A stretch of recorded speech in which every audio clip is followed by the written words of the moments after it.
जय बाबा सोमनाथ। तो अभी सुबह का समय हो रहा है और 7 बज के कुछ मिनट हुए हैं। तो अभी पता चला है कि अभी आरती का समय है, मैं वहीं जा रही हूँ। और जब आरती होती है तब भी दर्शन चालू रहता है, बंद नहीं होता है। और पता नहीं, बारिश होना तो शुभ माना जाता है, लेकिन बहुत ज़्यादा बारिश है। आज थंडरस्टॉर्म भी लिखा है सोमनाथ में वेदर फोरकास्ट में। पता नहीं अभी क्या होगा, क्योंकि बारिश होता है तो इट्स वेरी डिफ़िकल्ट कहीं पे भी विज़िट करना। और फ़ोन तो अंदर अलाउड नहीं है, बाहर बाहर का ही आपको दिखा पाऊंगी। ये है सोमनाथ ज्योतिर्लिंग, भगवान शिव के 12 ज्योतिर्लिंग में से सबसे पहला ज्योतिर्लिंग। पुराणों के अनुसार चंद्रदेव ने यहीं भगवान शिव की तपस्या की थी। दक्ष प्रजापति के श्राप से मुक्ति के पाने के बाद चंद्रदेव ने इस मंदिर का निर्माण सोने से करवाया था। कहा जाता है इस मंदिर को अलग अलग युगों में पहले से सोने से, फिर चांदी से और फिर लकड़ी से और बाद में इसे पत्थर से बनाया गया। हिस्ट्री के पन्नों बताते हैं कि सोमनाथ टेम्पल को लगभग 17 बार तोड़ा गया, जिनमें सबसे प्रसिद्ध आक्रमण 1025 एडी में मोहम्मद गजनी ने किया था। लेकिन हर बार आस्था जीती और मंदिर फिर से पहले से अधिक भव्य रूप में खड़ा हुआ। आजादी के बाद सरदार वल्लभ भाई पटेल ने सोमनाथ का पुनर्निर्माण का संकल्प लिया और 1951 में भारत के सबसे पहले राष्ट्रपति डॉक्टर राजेंद्र प्रसाद ने इसका प्राण प्रतिष्ठा समारोह किया। तो आपने जो देखा वहाँ पे आप अपने चप्पल रखे अंदर आओ। देख पा रहे होंगे यहाँ पे सोमनाथ मंदिर दिख रहा है। तो मंदिर के अंदर तो फ़ोन अलाउड नहीं है, लेकिन यहाँ पर ये वाले परमिसेस में आप अपना फ़ोन कलेक्ट कर सकते हो। तो वहाँ से आप थोड़ा देख सकते हो, फ़ोटो क्लिक कर सकते हो। लेकिन मंदिर के अंदर बहुत सारे कैमरामैन्स हैं, अगर आप चाहें तो वहाँ से आप फ़ोटो ले सकते हो। दर्शन बहुत अच्छा हुआ, मतलब मैं पूरा 40 मिनट्स तक वहाँ पे खड़ी थी। किसी ने कुछ भी नहीं बोला कि जाओ करके, क्योंकि आई थिंक सुबह का टाइम है, बारिश भी हो रहा है तो थोड़ा रश कम है। लेकिन दर्शन बहुत हुआ। जय बाबा सोमनाथ। भगवान करे सबकी जो भी इच्छाएं हैं वो पूरी हो। जब भी आपको मौका मिले ज़रूर से यहाँ पे आके दर्शन कीजिएगा। मैं आपको बोलूँगी सुबह के टाइम पे आइए, जबकि आपको रश कम मिलेगा। ऊपर से क्योंकि आप बहुत पास से आप ओशन देख सकते हो, समंदर का एक बहुत सुंदर व्यू दिखता है आपको। आप खड़े हो सकते हो। मुझे लगता है कि एक तो बहुत बार यहाँ पे अटैक हुआ है, 7-8 बार, क्योंकि दिस टेम्पल है so much of gold and ये सब हुआ था ब्रिटिशर्स के टाइम पे। और लेकिन it literally justifies every bit of it. मंदिर बहुत ज़्यादा सुंदर है और आई थिंक अगर फ़ोन अलाउ भी करते तो कोई भी इंसान बाहर नहीं आता जल्दी। It's been like that. तो बहुत ज़्यादा सुंदर है, ज़रूर से आइए, बाबा सोमनाथ का दर्शन कीजिए। और ये 12 ज्योतिर्लिंगों में से एक है, तो ज़रूर से दर्शन कीजिए और भगवान का आशीर्वाद।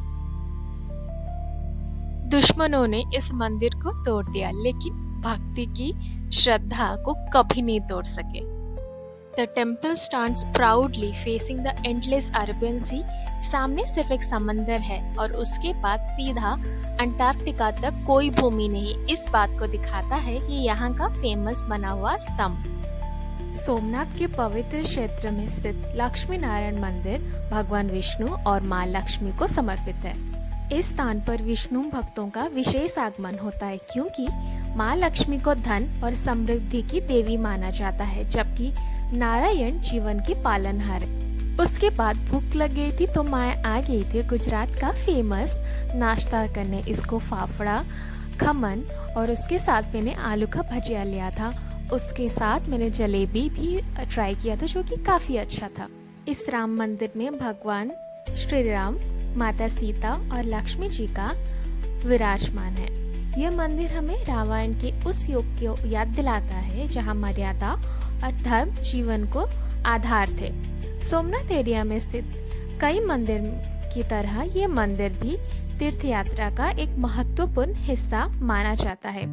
भक्त यहाँ राम राज्य के आदर्शों और सिर्फ राम के जीवन से प्रेरणा लेने आते हैं।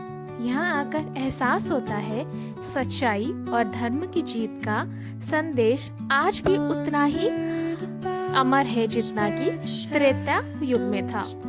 मंदिर का कलात्मक स्तंभ और नक्काशी गुजरात की पारंपरिक स्थापत्य कला को दर्शाता है, जहाँ शिव की तपस्या है वहीं नारायण की कृपा भी। और इस संगम का नाम है सोमनाथ क्षेत्र। भगवान राम के जीवन से जुड़ी अनेक यादें भारत के विभिन्न स्थलों में बिखरी हुई है। सोमनाथ का राम मंदिर उन्हीं पवित्र स्थलों में से एक है। मंदिर में प्रवेश करते ही राम दरबार का दर्शन होता है। जो देख रहे थे भगवान वो है राम मंदिर। यहाँ पे one of the few visiting places में से ये एक है। काफ़ी सुंदर सा टेम्पल है। मैं ये ज़रूर से बोलूँगी आप ज़रूर से आके यहाँ पे विजिट कीजिए। माता सीता, लक्ष्मण और राम जी का एक प्यारी सी प्रतिमा है। फिर बगल में गणेश जी है और वहाँ पे ना कुछ लोग बैठ के राम नाम का लिखनी कर रहे थे। मुझे बहुत अच्छा लगा। It's a beautiful marble temple of white colour, काफ़ी सुंदर है। The atmosphere here filled with devotion and serenity. मंदिर के भजन और घंटी की धुन मन को राम भक्ति में डुबा देती। और अब हम पहुंच गए गीता मंदिर। इसका निर्माण बिरला परिवार के द्वारा कराया गया था, जो भारत भर में ही कई प्रसिद्ध मंदिरों के निर्माण के लिए जाना जाता है। इस मंदिर की सबसे खास बात यह है कि भगवत गीता के 18 अध्याय के श्लोक इसके दीवारों पर लिखे गए हैं। ये मंदिर सिर्फ पूजा का स्थान नहीं बल्कि गीता का ज्ञान का जीवन ग्रंथ है। महात्मा गांधी ने भी गीता को अपना आध्यात्मिक मार्गदर्शक मान लिया था और आज भी लाखों लोग इस ग्रंथ से प्रेरणा लेते हैं। कुरुक्षेत्र रणभूमि का निकला हुआ ज्ञान आज भी सोमनाथ की देखा वो भी गीता मंदिर। वहाँ पे दीवारों में गीता के श्लोक लिखे हुए हैं और वहाँ पे ऊपर जैसे कि माता यशोदा की मुंह के अंदर भगवान श्री कृष्ण ने पूरा ब्रह्मांड देखा था, वैसे ही ऊपर उसका सीलिंग बना हुआ है।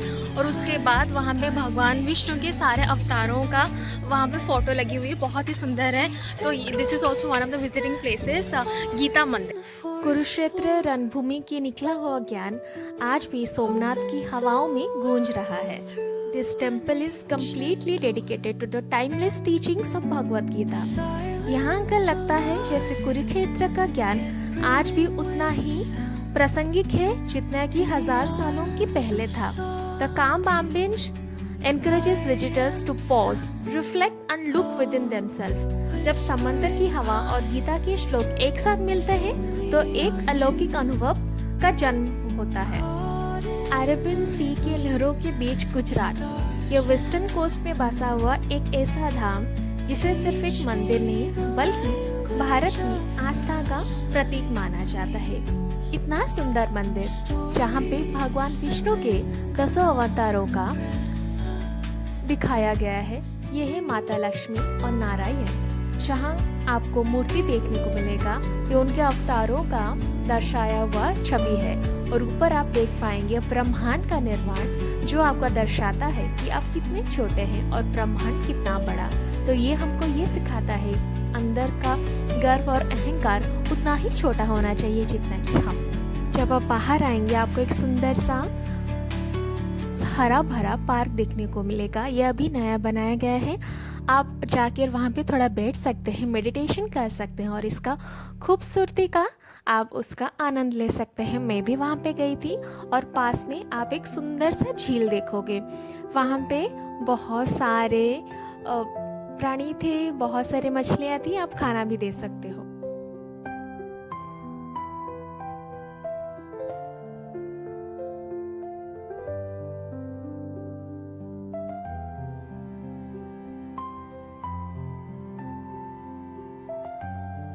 ये है त्रिवेणी संगम, जहाँ 3 पवित्र नदियों का हिरण, कपिला और सरस्वती मिलती है।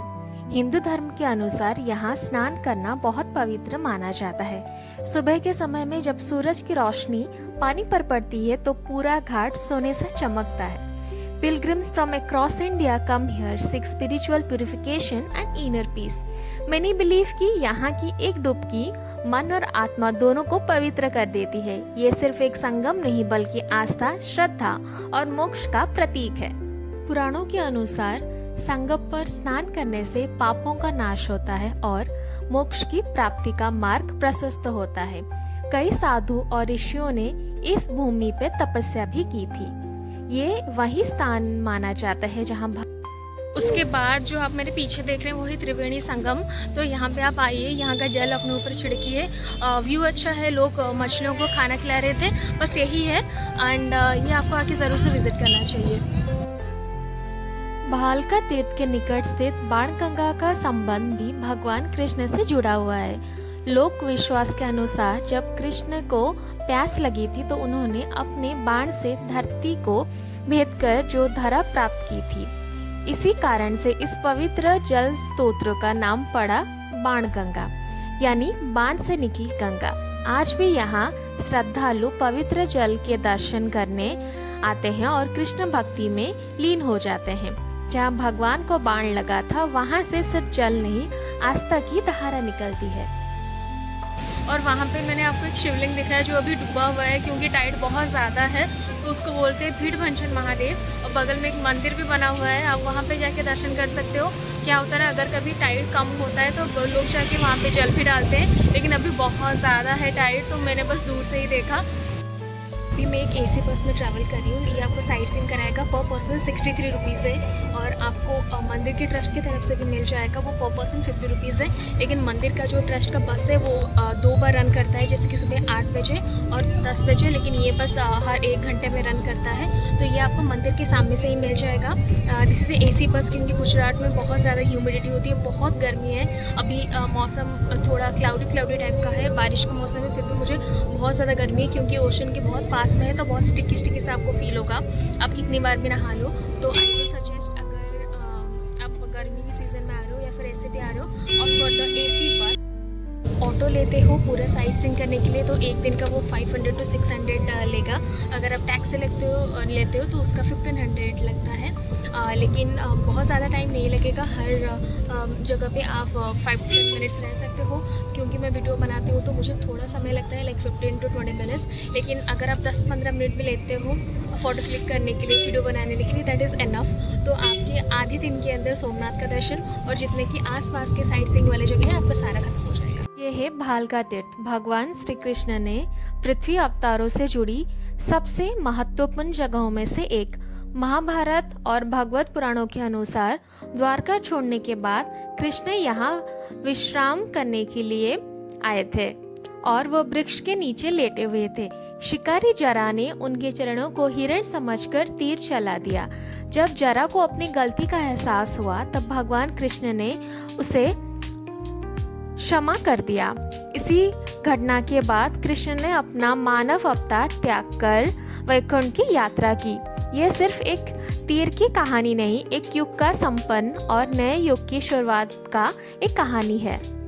And the event marked the end of Krishna's earthly incarnation and the beginning of his return to Vaikuntha.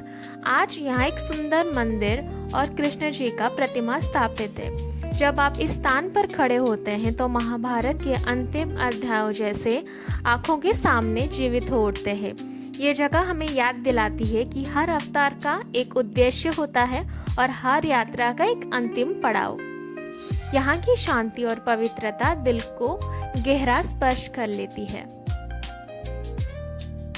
Somnath की ये धरती सिर्फ मंदिरों का शहर नहीं, ये भारत की सहनशीलता, आस्था और पुराणों का एक कहानी है। यहाँ शिव की अनंत ज्योतिर्लिंग है, कृष्ण के अंतिम पलों की यादें हैं और गीता का अमर ज्ञान है, और त्रिवेणी का पवित्र संगम है। अगर भारत को समझना है तो सोमनाथ को महसूस तो करना होगा, because Somnath is not just a place, it's an emotion, legacy and a timeless symbol of faith. हर हर महादेव। सारा साइट सीइंग हो चुका है, तो यहाँ पे मैं गंगेश्वर जाने का सोच रही हूँ, जो कि ड्यू में है। वही बात कर रही थी कि क्या बस मिलेगा और क्या कैसे फेयर्स होते हैं। और गाइस, मतलब द हीट इज़ किलिंग मी। मैं सोच रही हूँ अगर बारिश के टाइम पे इतना गर्मी है यहाँ पे, तो समर में कैसा होगा। मुझे ये पूरा उड़ीसा वाला फील दे रहा है। I am literally not feeling कि मैं उड़ीसा से बाहर हूँ, क्योंकि समंदर है जस्ट लाइक पूरी, और इतना हीट है, मतलब वो पिंच करेगा। वहाँ का भी आप इतना, आपका गला सूखेगा कि आप